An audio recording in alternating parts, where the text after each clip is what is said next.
What's up, people? We are back with another video, another episode for scaling an offer to $1 million per month in the next 60 to 90 days. Last episode was around a week ago. We've been doing a lot of changes, a lot of improvements to the offer. We've gotten a new closer called Brandon Killer. He's in there. He's right now ramping up. The ramping up process we've got in place is quite interesting. We just basically, it's pretty self-explanatory. We just have them review a couple of calls. We have very good hires usually, like as you saw in last video, like the interview process is pretty dialed in. So usually the people we get on are very, very high quality people, and the results of it is we hit 100K a week, right? So not bad at all. This is the scorecard that we have. If you look at this closing rate, and it's every week. Last month we collected total 150K and we did 200K in revenue. This month alone we're at 170K cash collected and 225 revenue. And last week, the 12th week, the 12th to 21st of December, we did $100,000 in revenue and 83K in cash collected, right? So not bad at all compared to last week. We pretty much doubled it in terms of cash collected.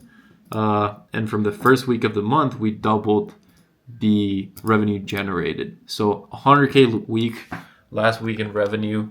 So not bad at all. And that's counting that we only have 4 closers active right now. Because Brandon is not taking calls till next week. One of the closers, Makai, absolute killer.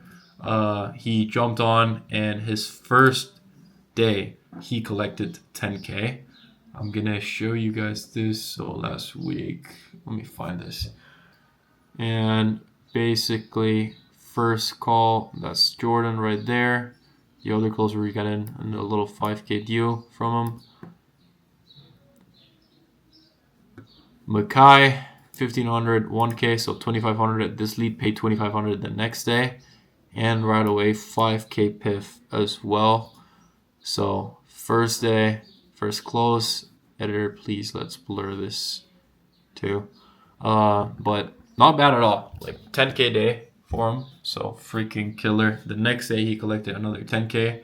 Right here, as you can see here, another 5K right there. And then the 2,500 from the other guy, and then 5K, so 12.5K day. So not bad at all. And in terms of what we got going on today, we just jumped off a call with the team. This is the only thing I can show, but we just jumped on the call with the team, with my business partner on the marketing side, and team meeting. Now we have the 2 daily stand-ups that we do. We've got 3 setters. We onboarded 1 last week. He's just starting with dials little by little. The 2 setters we've onboarded the last 2 weeks have been doing pretty well. One of them closed like 20K last week. The other one like 15. So not freaking bad. And yeah, closers are killing it. Right now we're fully booked again already. So I can't really bring on many setters. I need to bring on another closer because Brandon is taking calls till next week. And then this week is tomorrow. On Wednesday is Christmas. We're Monday 22nd today. So pretty much people are going to be clocking out tomorrow. Tomorrow's going to be the last day for setters actually doing the dials, closers actually taking calls. We set up a pretty cool team bonus for closers that actually want to take calls this week. If they close 10 deals this week, they get a $2,000 bonus alone. And for setters, it's 1K bonus if they close 8 deals from their sets. So super cool bonus, $2,000 on a week on top of if they do 10 units, it's probably going to be around 40 to 50K cash collected. So we would be like a 5 to 70K a week. So not bad at all. I'm pretty sure some of the closers are gonna get pretty hyped with what we got going on for them. And then in terms of what we have to do today, we're actually pretty packed. We finished up that course that I was recording last week. It's fully covered. Now I need to record another couple course modules for another client of mine, which should be pretty easy. I'm gonna record a couple. I have so many SOPs to build, but let me show you guys. So this is my to-do list. Super scuffed on Slack, but just it works. But basically, a call confirmation SOP for setters. This is mixed with Spanish and fucking English, so it's funny. But SOP for communication is key for closers and setters. Closers dial and text unconfirmed calls and do call updates tagging the setters. SOP of call updates for closers. Loom videos for leads. SOP of Loom for onboarding. Building an onboarding process to make it dialed in, because we realize that closers are spending around 10 to 30 minutes onboarding a client, so we want to make that faster so they can take more calls. A quick pitch frame, and then have 10 to 20 calls just SOP'd for new closers that I'm onboarding to watch. A Loom for interviews, a course that I'm recording for a client, and the YouTube video of the week, which is what we're doing right now. And then I need to make the end of call better so that it's just more dialed in for closers. And then this is what we were gonna be covering this week. That's what we got going on today. Another thing that's pretty cool in my opinion is we just signed the 1-year lease for my own apartment. Right now I'm still at my parents' house.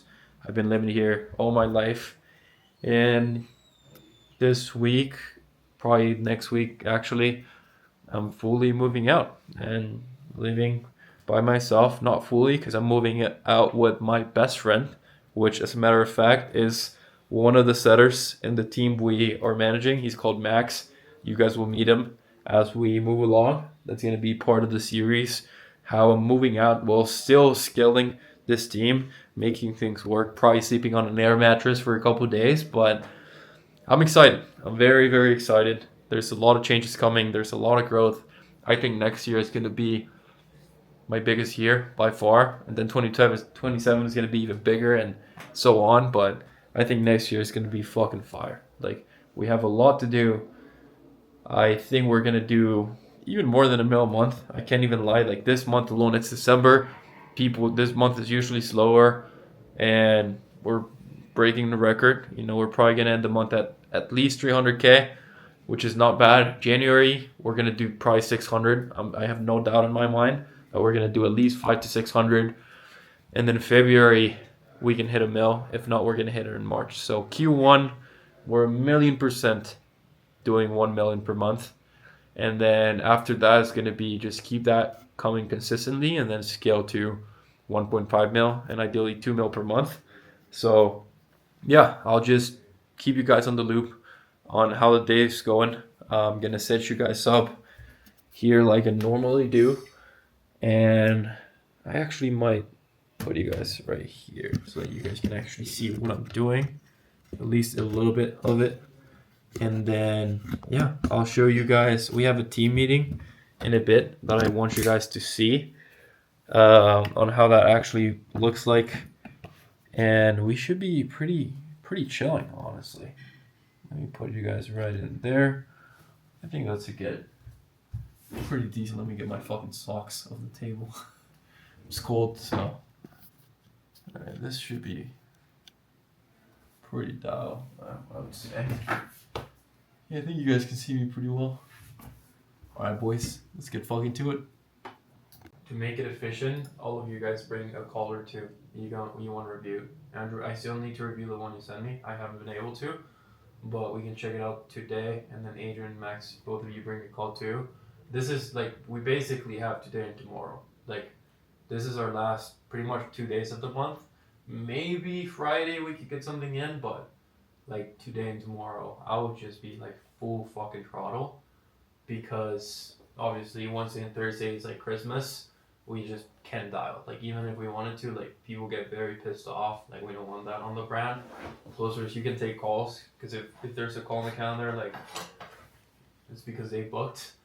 The only thing I would say you guys could dial, Adrian and Max, is opt-ins for email leads. Like if someone books in the 23rd, the 24th, 25th, like I would say you can call them because they're probably on the phone like right there. But anyone else, I wouldn't. Like don't. We're not dialing. Like we don't want to get a bad brand like dialing people while they're with their families. So let's just do full throttle today and tomorrow because it's our last 2 days, and we have a very very nice bonus for all of you guys for this week that I want the Met to jump on so he can give you the news for you guys, but it's fucking fire. All right, that's all I got. I'll see you guys probably in like 5 minutes. Setters, if you guys are like close to the bonus and you need me to take a fucking call, like I got you guys. So I'm open as well if needed only. Like I'm willing to make it happen. So if we're fully booked out and you have like a very very good call nobody's willing to take, shoot me a text. I could potentially take it. Okay. Sounds good. Thank you, Heine. All right, boys. I'll see you in a bit. Yes.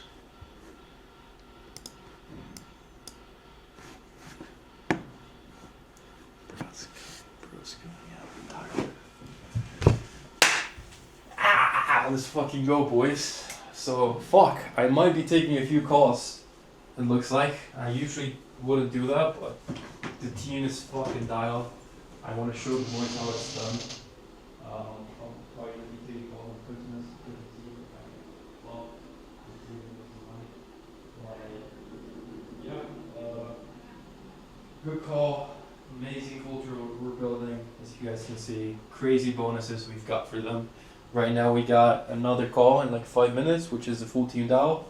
That one I can't really show you guys because we have the offer owner and a lot of the people that I can't really show in there. But basically we go over metrics, we go over how fulfillment's doing. We have a certain amount of case studies when you collect fulfillment is like 5. Like every lead we close is insanely happy, getting pretty decent results. So yeah, amazing opportunity. A lot of money to be made. I'm gonna get on this call right now. Then we've got a call with my content guy, which I want to show you guys as well. He's fucking cheap, and a super good friend of mine as well. And then yeah, we got a couple more things we have to do today.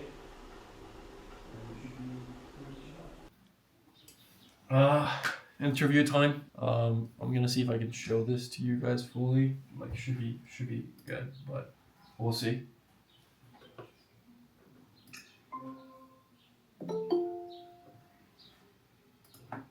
Yo. Fair enough, man. Awesome. Well, usually how I do things is I run a roleplay call, which is the first call. Just want to see where your skill set's at, how coachable you can be. And then if that makes sense, I run a second interview, which is more for culture. Get to know you, get to see where we're at. And then if that makes sense, we get you on board.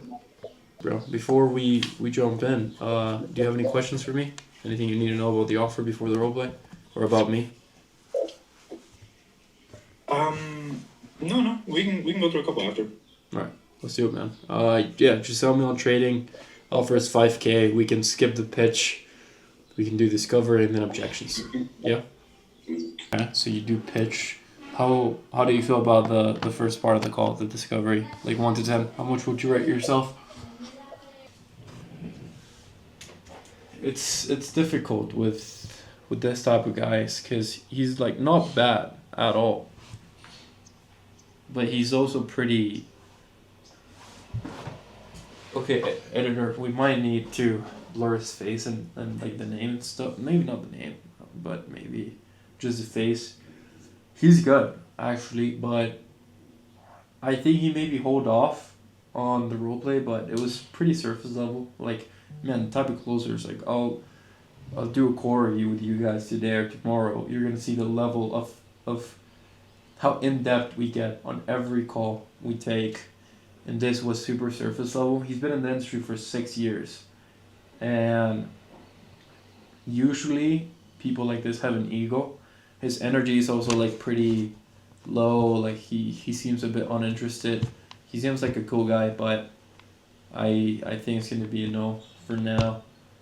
So yeah, main thing is that like pretty surface level. So it's gonna take me some time to coaching, and I can tell he's got an ego. He's like, oh yeah, I've been 6 years in this space. Like I know how this works. So that's usually a red flag for me. I need someone that wants to learn, wants to get better. This guy sounds like he thinks he already knows everything about the space because he's just been in it for a while.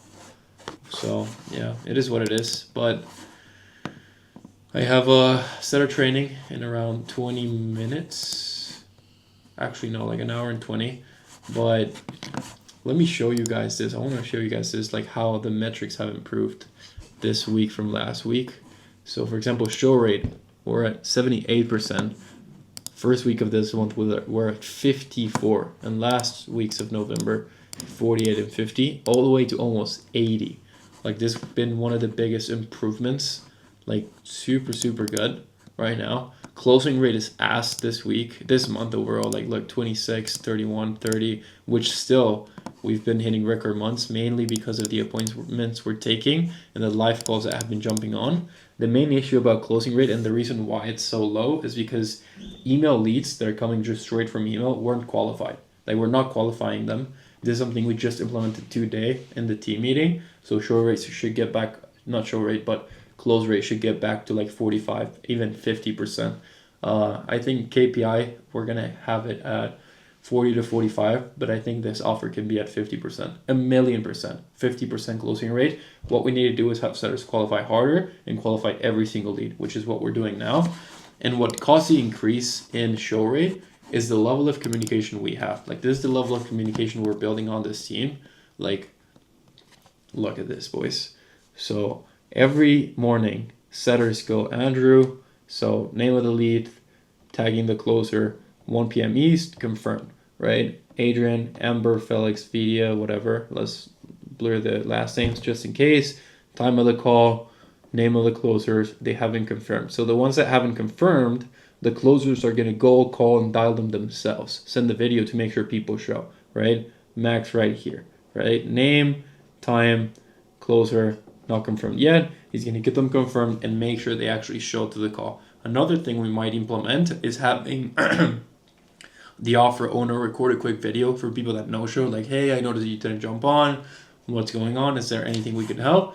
That's going to increase show rate as well. And we're implementing color grading on the calendar. You guys seen my calendar, it's colors on every single appointment. That's what we're going to do for the calls on the closers. So calls that are unconfirmed, they're going to be red. Calls confirmed are going to be green, etc., etc. This is going to keep everything super organized. And the main thing that keeps the team dialed is communication. Like over communicating setters with closers and setters with me, with the team. That's going to make sure that this team is fucking killing it. And that's the reason why show rate went from 50% to almost 80% this week. And that's why we collected $100,000 this week alone. Well, last week actually, which this week should be even better. I think we can be at the 80s, which meant 80%. It's insane. Like it's such a good number to be at. Like the highest I've ever seen is 85. So if we can get it at 80% consistently and get closing rate back up to like 40 to 50%, man, we're going to be hitting million months in January potentially. So that's what we're up to right now. After this, we just have a setter training. So I'm going to jump on with the setters, review some of their calls and make sure they're doing things right, give them feedback. And then we have one last interview today at 3 p.m. I've been back-to-back calls all day. I'm probably going to take a small break of 30 minutes, go for a walk, refresh, and then so I can be fully dialed at the setter training. And then after the calls, I need to get the course recorded. So that's the day for now.